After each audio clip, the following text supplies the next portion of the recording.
நீங்க washing machine வச்சிருக்கீங்களா? அப்ப இந்த வீடியோ உங்களுக்கு தான். நீங்க மிஷின் ஆடுது அப்படின்னு சொல்லிட்டு, இந்த மாரி ஆன்லைன்ல இந்த ப்ராடக்ட்ட வாங்கி மிஷினோட லெக்குல வச்சுர்றீங்க. அது என்ன ஆகுதுன்னு கேட்டீங்கன்னா, உங்களுக்கு பேலன்ஸ் பத்தாம மிஷின் ரொம்ப வைப்ரேட் ஆகுது. இப்ப என்ன ஆயிடுச்சுன்னா, இந்த மிஷின் கீழ விழுந்து பிரஷர் சென்சார் டேமேஜ் ஆயிடுச்சு.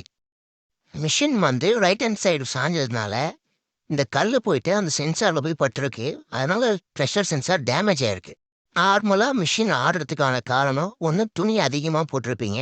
அப்படி இல்லன்னா லெக் அட்ஜஸ்ட்மெண்ட் சரியா இருந்திருக்காது. அதுக்கப்புறம் இந்த ஷேக் அப்சர்வர்ன்னு ஒண்ணு 2 வரும்.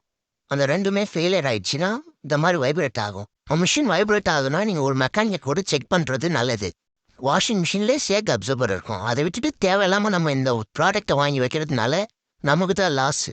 லெக் எப்படி அட்ஜஸ்ட் பண்ணணும், வாஷிங் மிஷின் எப்படி கரெக்ட்டா சீட் பண்ணணும் அப்படின்ட்டு நெக்ஸ்ட் வீடியோல சொல்றேன். நம்ம சேனல சப்ஸ்கிரைப் பண்ணிக்கங்க.